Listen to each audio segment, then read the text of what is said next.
ने स्वास्थ्य सेवाओं के बुनियादी ढांचे को मजबूत करने के लक्ष्य को और दृढ़ बनाया है। प्रधानमंत्री श्री नरेंद्र मोदी ने स्वास्थ्य क्षेत्र के मूलभूत ढांचे को मजबूत करने की दिशा में कई अहम कदम उठाए हैं। इसी सोच के तहत देश में स्वास्थ्य अनुसंधान के लिए नए नए संस्थानों का निर्माण किया जा रहा है। इस समय देश में 80 वायरल डायग्नोस्टिक और रिसर्च लैब्स हैं। इनको और बेहतर बनाया जाएगा। महामारियों में बायोसेफ्टी लेवल 3 की लैब चाहिए। ऐसी 15 नई लैब को ऑपरेशनल किया जाएगा। इसके अलावा देश में 4 नए नेशनल इंस्टीट्यूट ऑफ वायरोलॉजी और एक national institute for one health भी स्थापित किया जा रहा है। इसी दिशा में ICMR क्षेत्रीय आयुर्विज्ञान अनुसंधान केंद्र गोरखपुर एक मिसाल है। अत्याधुनिक सुविधाओं से युक्त क्षेत्रीय आयुर्विज्ञान अनुसंधान केंद्र का नया भवन इलाके में मलेरिया, टीबी, HIV, कैंसर और कुष्ठ रोग जैसी बीमारियों के अनुसंधान के नए क्षितिज खोलेगा। ये संस्थान नए और उभरते संक्रमणों, पोषण संबंधी समस्या और इसके अलावा मधुमेह, हाई BP, हृदय रोग जैसे रोगों को दूर करेगा। इस संस्थान के द्वारा क्षेत्रीय आबादी को अत्याधुनिक टेस्टिंग फैसिलिटी का लाभ मिलेगा, जिससे उन्हें रोगों की जांच के लिए सैंपल बाहर नहीं भेजना पड़ेगा और जांच के परिणाम भी समय से मिलेंगे। ये संस्थान क्षेत्रीय बीमारियों के नए इलाज तथा जांच के तरीकों की खोज करेगा, जिससे रोगों का बोझ कम करने में मदद मिलेगी। साथ ही स्वास्थ्य संकेतकों में सुधार के साथ साथ अंतर विभागीय सहयोग और क्षमता निर्माण में सहायता के लिए एक मंच प्रदान करेगा। इस भवन का रिकॉर्ड गति से निर्माण किया गया है, जिससे कि क्षेत्र के लोग जल्द से जल्द इसकी सुविधाओं का लाभ उठा सके।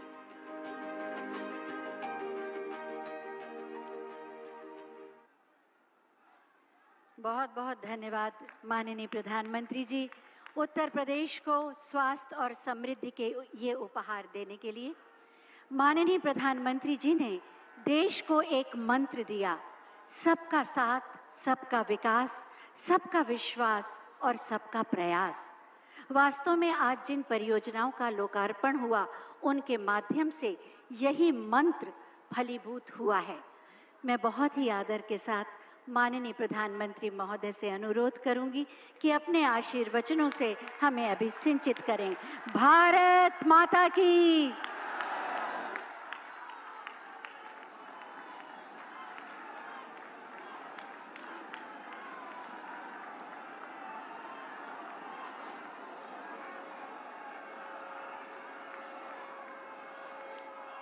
भारत माता की।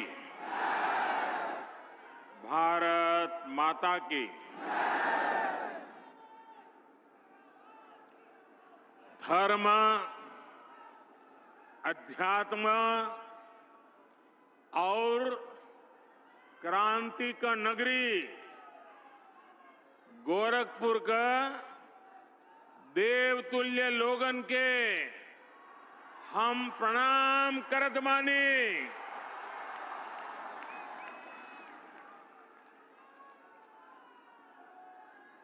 परमहंस योगानंद महायोगी गोरखनाथ जी,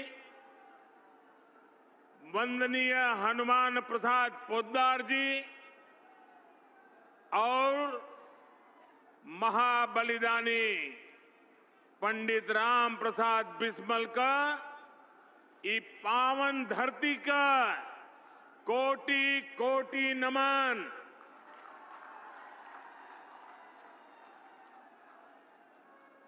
आप सब लोग जौने खाद कारखाना और एम्स का बहुत दिन से इंतजार करत रहिल। आज वो घड़ी आ गईल बा। आप सबके बहुत बहुत बधाई। मेरे साथ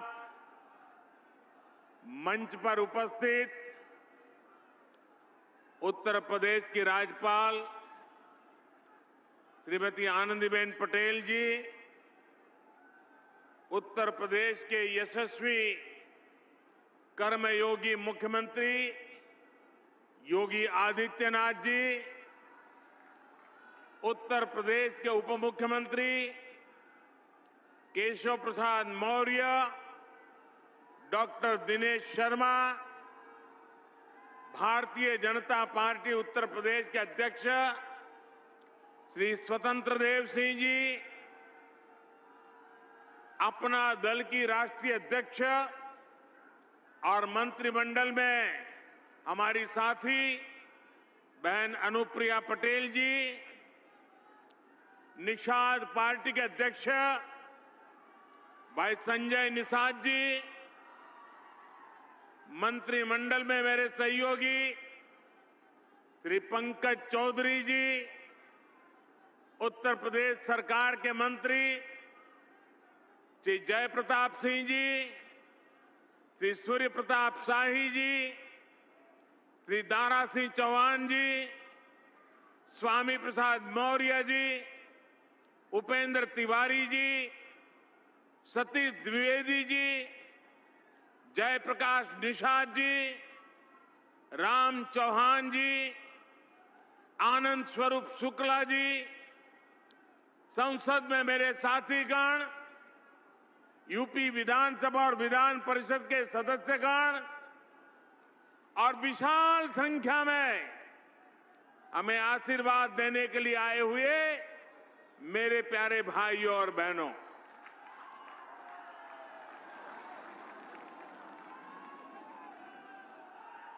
जब मैं मंच पे आया तो मैं सोच रहा था ये भीड़ है,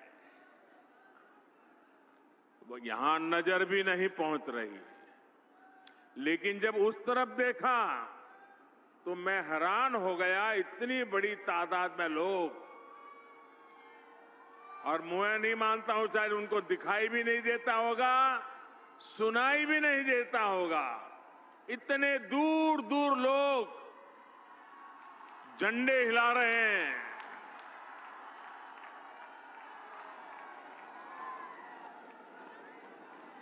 ये आपका प्यार, ये आपके आशीर्वाद हमें आपके लिए दिन रात काम करने की प्रेरणा देते हैं, ऊर्जा देते हैं, ताकत देते हैं। 5 साल पहले मैं यहां एम्स और खाद कारखाने का शिलान्यास करने आया था। आज इन दोनों का एक साथ लोकार्पण करने का सौभाग्य भी आपने मुझे ही दिया है।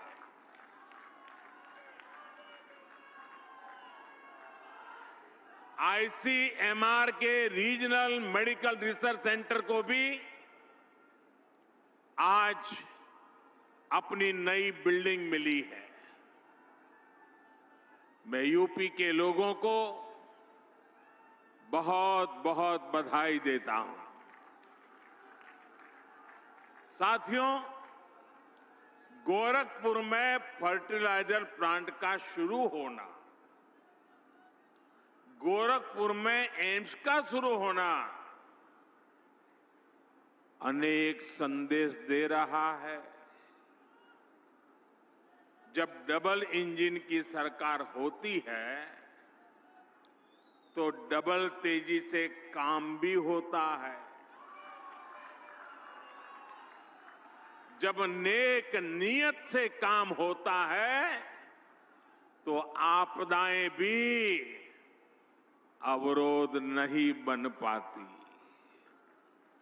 जब गरीब, शोषित, वंचित की चिंता करने वाली सरकार होती है तो वो परिश्रम भी करती है, परिणाम भी ला करके दिखाती है। गोरखपुर में आज हो रहा आयोजन इस बात का भी सबूत है कि नया भारत जब ठान लेता है तो इसके लिए कुछ भी असंभव नहीं है। साथियों, जब 2014 में आपने मुझे सेवा का अवसर दिया था तो उस समय देश में फर्टिलाइजर सेक्टर बहुत बुरी स्थिति में था। देश के कई बड़े बड़े खाद कारखाने बरसों से बंद पड़े थे और विदेशों से आयात लगातार बढ़ता जा रहा था। एक बड़ी दिक्कत ये भी थी कि जो खाद उपलब्ध थी उसका इस्तेमाल चोरी छिपे खेती के अलावा और भी कामों में गुपचुप चला जाता था। इसलिए देश भर में यूरिया की किल्लत तब सुर्खियों में रहा करती थी। किसानों को खाद के लिए लाठी गोली तक खानी पड़ती थी। ऐसी स्थिति से देश को निकालने के लिए ही हम एक नए संकल्प के साथ आगे बढ़े। हमने 3 सूत्रों पर एक साथ काम करना शुरू किया। एक, हमने यूरिया का गलत इस्तेमाल रोका। यूरिया की 100% नीम कोटिंग की। दूसरा, हमने करोड़ों किसानों को सॉयल हेल्थ कार्ड दिए ताकि उन्हें पता चल सके कि उनके खेत को किस तरह की खाद की जरूरत है। और तीसरा, हमने यूरिया के उत्पादन को बढ़ाने पर जोर दिया। बंद पड़े फर्टिलाइजर प्लांट्स को फिर से खोलने पर हमने ताकत लगाई। इसी अभियान के तहत गोरखपुर के इस फर्टिलाइजर प्लांट समेत देश के 4 और बड़े खाद कारखाने हमने चुने। आज एक की शुरुआत हो गई है, बाकी भी अगले वर्षों में शुरू हो जाएंगे। साथियों, गोरखपुर फर्टिलाइजर प्लांट को शुरू करवाने के लिए एक और भगीरथ कार्य हुआ है। जिस तरह से भगीरथ जी गंगा जी को लेकर आए थे, वैसे ही इस फर्टिलाइजर प्लांट तक ईंधन पहुंचाने के लिए ऊर्जा गंगा को लाया गया है। पीएम ऊर्जा गंगा गैस पाइपलाइन परियोजना के तहत हल्दिया से जगदीशपुर पाइपलाइन बिछाई गई है। इस पाइपलाइन की वजह से गोरखपुर फर्टिलाइजर प्लांट तो शुरू हुआ ही है, पूर्वी भारत के दर्जनों जिलों में पाइप से सस्ती गैस भी मिलने लगी है। भाई और बहनों, फर्टिलाइजर प्लांट के शिलान्यास के समय मैंने कहा था, इस कारखाने के कारण गोरखपुर इस पूरे क्षेत्र में विकास की धुरी बनकर के उभरेगा। आज मैं इसे सच होते देख रहा हूं। ये खाद कारखाना राज्य के अनेक किसानों को पर्याप्त यूरिया तो देगा ही, इससे पूर्वांचल में रोजगार और स्वरोजगार के हजारों नए अवसर तैयार होंगे। अब यहां आर्थिक विकास की एक नई संभावना फिर से पैदा होगी। अनेक नए बिजनेस शुरू होंगे। खाद कारखाने से जुड़े सहायक उद्योगों के साथ ही ट्रांसपोर्टेशन और सर्विस सेक्टर को भी इससे बढ़ावा मिलेगा। साथियों, गोरखपुर खाद कारखाने की बहुत बड़ी भूमिका देश को यूरिया के उत्पादन में आत्मनिर्भर बनाने में भी होगी। देश के अलग अलग हिस्सों में बन रहे 5 फर्टिलाइजर प्लांट शुरू होने के बाद 60 लाख टन अतिरिक्त यूरिया देश को मिलेगा। यानी भारत को हजारों करोड़ रुपए विदेश नहीं भेजने होंगे। भारत का पैसा भारत में ही लगेगा। साथियों, खाद के मामले में आत्मनिर्भरता क्यों जरूरी है, ये हमने कोरोना के इस संकट काल में भी देखा है। कोरोना से दुनिया भर ने लॉकडाउन लगे, एक देश से दूसरे देश में आवाजाही रुक गई, सप्लाई चेन टूट गई।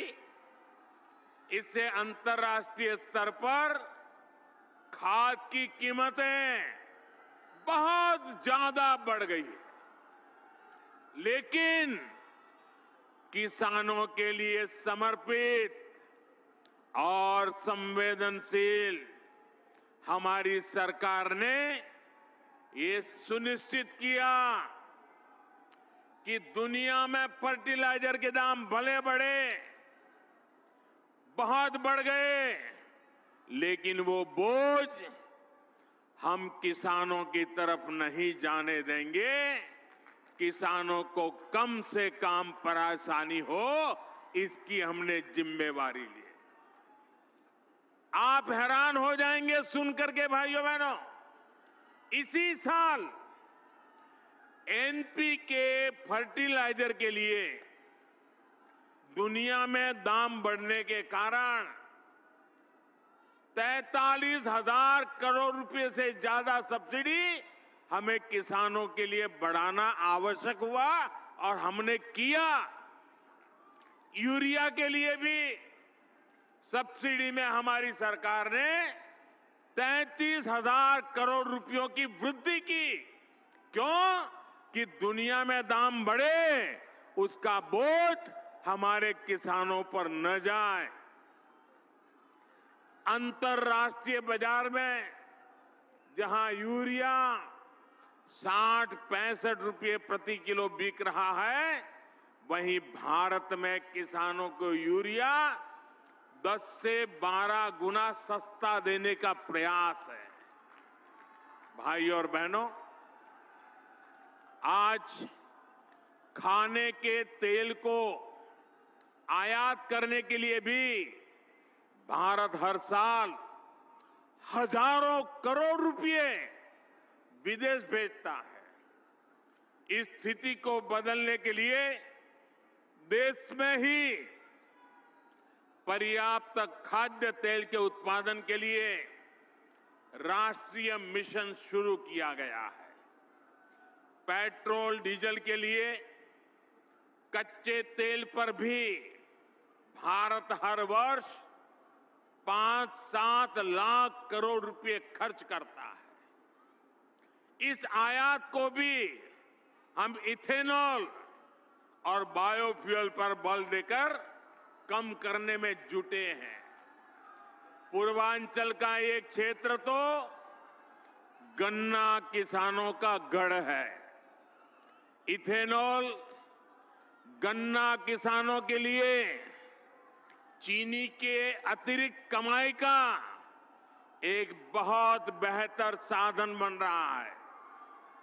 उत्तर प्रदेश में ही बायोफ्यूल बनाने के लिए अनेक फैक्ट्रियों पर काम चल रहा है। हमारी सरकार आने से पहले यूपी से सिर्फ 20 करोड़ लीटर इथेनॉल तेल कंपनियों को भेजा जाता था। आज करीब करीब 100 करोड़ लीटर इथेनॉल अकेले उत्तर प्रदेश के किसान भारत की तेल कंपनियों को भेज रहे हैं। पहले खाड़ी का तेल आता था, अब झाड़ी का भी तेल आने लगा है। मैं आज योगी जी सरकार के इस बात के लिए सराहना करूंगा कि उन्होंने गन्ना किसानों के लिए बीते सालों में अभूतपूर्व काम किया है। गन्ना किसानों के लिए लाभकारी मूल्य हाल में 350 रुपये तक बढ़ाया है। पहले की 2 सरकारों 10 साल में जितना भुगतान गन्ना किसानों को किया था, लगभग उतना योगी जी की सरकार ने अपने 4.5 साल में किया है। भाइयों और बहनों, सही विकास वही होता है जिसका लाभ सब तक पहुंचे, जो विकास संतुलित हो, जो सबके लिए हितकारी हो। और ये बात वही समझ सकता है जो संवेदनशील हो, जिसे गरीबों की चिंता हो। लंबे समय से गोरखपुर सहित ये बहुत बड़ा क्षेत्र सिर्फ एक मेडिकल कॉलेज के भरोसे चल रहा था। यहां के गरीब और मध्यम वर्गीय परिवार को इलाज के लिए बनारस या लखनऊ जाना पड़ता था। 5 साल पहले तक दिमागी बुखार की इस क्षेत्र में क्या स्थिति थी, ये मुझसे ज्यादा आप लोग जानते हैं। यहां मेडिकल कॉलेज में भी जो रिसर्च सेंटर चलता था, उसकी अपनी बिल्डिंग तक नहीं थी। भाई और बहनों, आपने जब हमें सेवा का अवसर दिया तो यहां एम्स में भी आपने देखा इतना बड़ा एम्स बन गया। इतना ही नहीं, रिसर्च सेंटर की अपनी बिल्डिंग भी तैयार है। जब मैं एम्स का शिलान्यास करने आया था, तब भी मैंने कहा था कि हम दिमागी बुखार से इस क्षेत्र को राहत दिलाने के लिए पूरी मेहनत करेंगे। हमने दिमागी बुखार फैलाने की वजह को दूर करने पर भी काम किया और इसके उपचार भी। आज वो मेहनत जमीन पर दिख रही है। आज गोरखपुर और बस्ती डिवीजन के 7 जिलों में दिमागी बुखार के मामले लगभग 90% तक कम हो चुके हैं। जो बच्चे बीमार होते भी हैं, उनमें से ज्यादा का जीवन बचा पाने में हमें सफलता मिल रही है। योगी सरकार ने इस क्षेत्र में जो काम किया है, उसकी चर्चा अब अंतर्राष्ट्रीय स्तर पर भी हो रही है। एम्स और आईसीएमआर रिसर्च सेंटर बनने से अब इंसेफ्लाइटिस से मुक्ति के अभियान को और मजबूती मिलेगी। इससे दूसरी संक्रामक बीमारियां, महामारियों के बीच उसके बचाव में भी यूपी को बहुत मदद मिलेगी। भाइयों और बहनों, किसी भी देश को आगे बढ़ने के लिए बहुत आवश्यक है कि उसकी स्वास्थ्य सेवाएं सस्ती हो, सर्वसुलभ हो, सबकी पहुंच में हो। वरना मैंने भी इलाज के लोगों को एक शहर से दूसरे शहर तक चक्कर लगाते, अपनी जमीन गिरवी रखते, दूसरों से पैसों की उधारी लेते हमने भी बहुत देखा है। मैं देश के हर गरीब, दलित, पीड़ित, शोषित, वंचित, चाहे वो किसी भी वर्ग का हो, किसी भी क्षेत्र में रहता हो, इस स्थिति से बाहर निकालने के लिए जी जान से जुटा हूं। पहले सोचा जाता था कि एम्स जैसे बड़े मेडिकल संस्थान बड़े शहरों के लिए होते हैं, जबकि हमारी सरकार अच्छे से अच्छे इलाज को, बड़े से बड़े अस्पताल को देश के दूर सुदूर क्षेत्रों तक ले जा रही है। आप कल्पना कर सकते हैं, आजादी के बाद से इस सदी की शुरुआत तक देश में सिर्फ एक एम्स था, एक। अटल जी ने 6 और एम्स स्वीकृत किए थे अपने कालखंड में। बीते 7 वर्षों में 16 नए एम्स बनाने पर देश भर में काम चल रहा है। हमारा लक्ष्य ये है कि देश के हर जिले में कम से कम एक मेडिकल कॉलेज जरूर हो। मुझे खुशी है कि यहां यूपी में भी अनेक जिलों में मेडिकल कॉलेज का काम तेजी से आगे बढ़ रहा है। और अभी योगी जी पूरा वर्णन कर रहे थे कहां मेडिकल कॉलेज का काम हुआ है। हाल में ही यूपी के 9 मेडिकल कॉलेज का एक साथ लोकार्पण करने का अवसर आपने मुझे भी दिया था। स्वास्थ्य को दी जा रही सर्वोच्च प्राथमिकता का ही नतीजा है कि यूपी लगभग 17 करोड़ टीके के पड़ाव पर पहुंच रहा है।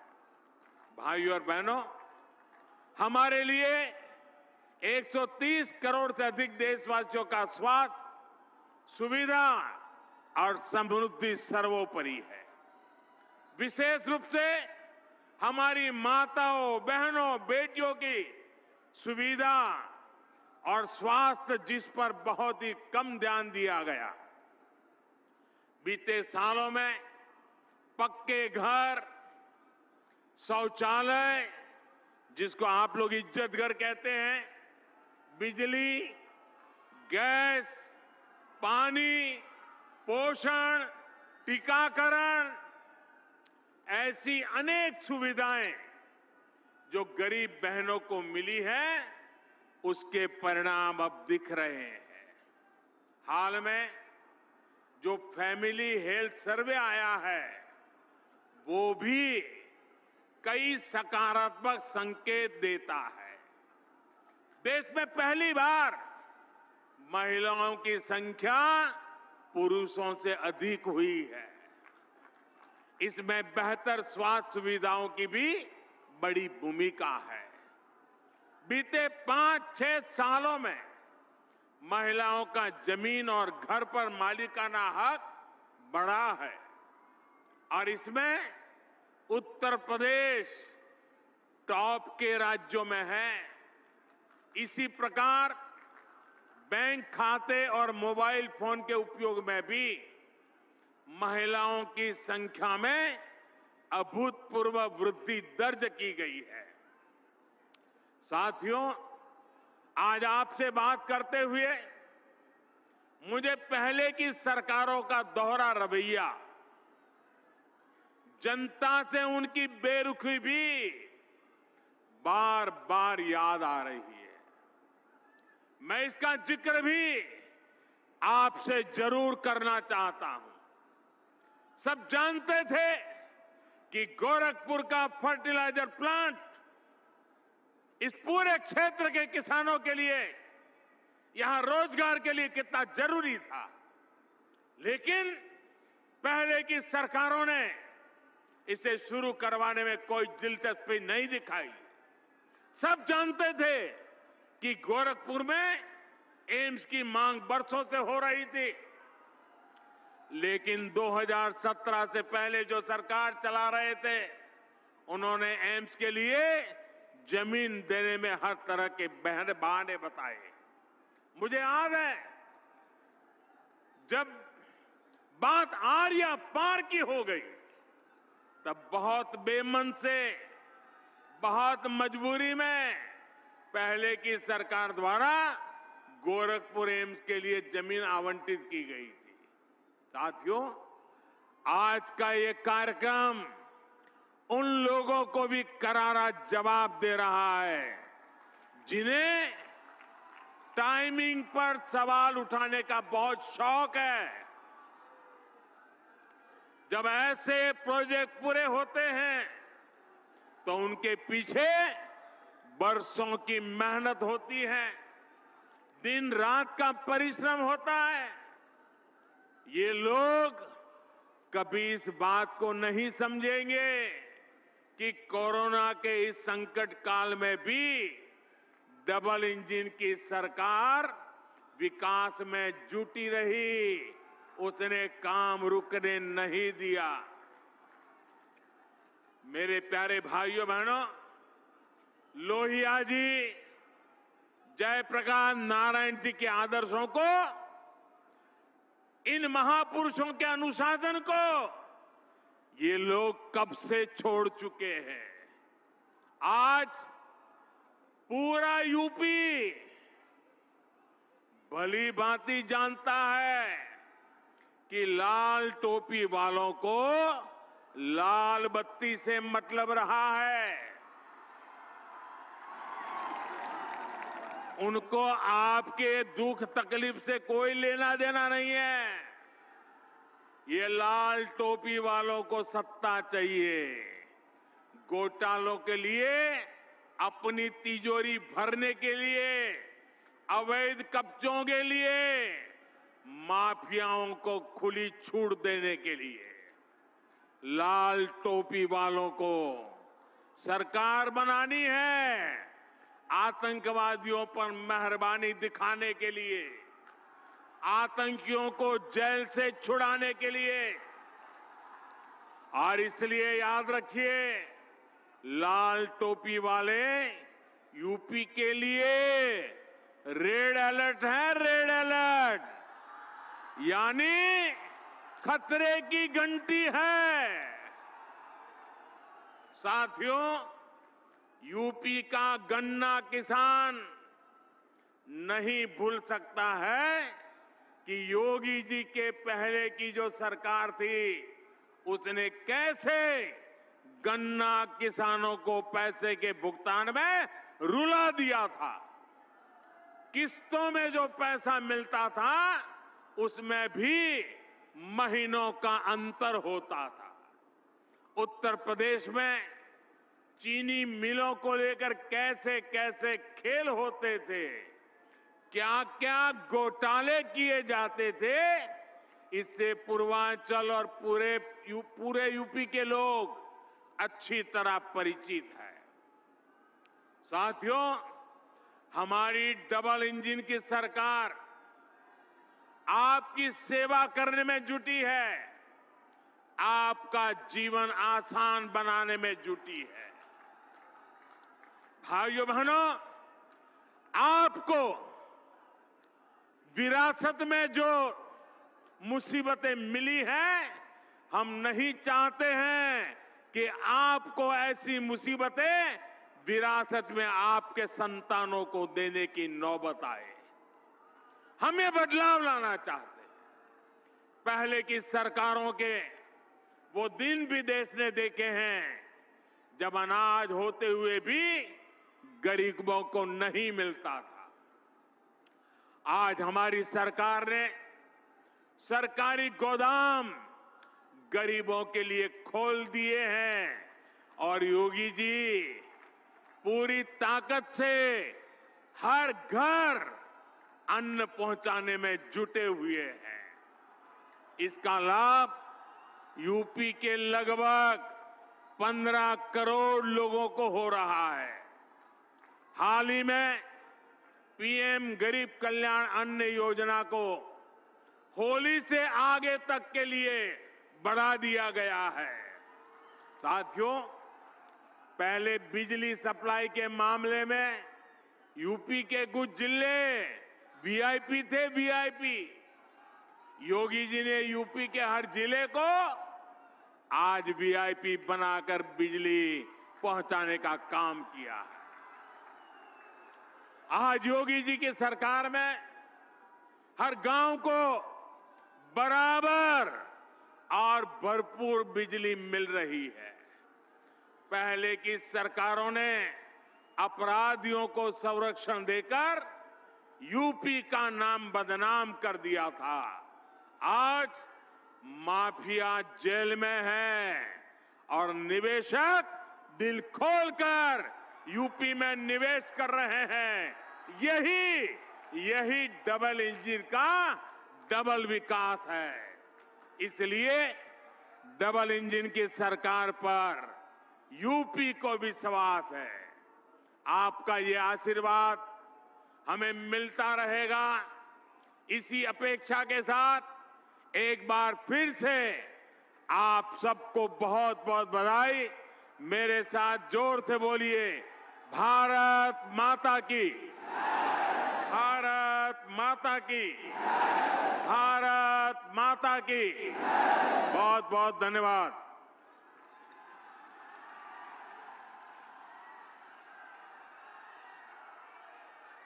बहुत बहुत धन्यवाद माननीय प्रधानमंत्री जी, आपके ओजस्वी और प्रेरणादायी उद्बोधन के लिए। आप हमारा विश्वास हैं, आप हमारा स्वाभिमान हैं, आप हमारा गौरव हैं। आपकी वाणी, आपके वचन, आपका व्यक्तित्व, आपका नाम हमें ऊर्जा से भर देता है और आत्मनिर्भर भारत के निर्माण के लिए अग्रसर और तत्पर भी करता है। आपको हम सब की ओर से प्रणाम। मैं चाहूंगी जोरदार तालियों के साथ, अपनी तालियों के प्रणाम के साथ माननीय प्रधानमंत्री महोदय को विदा दें।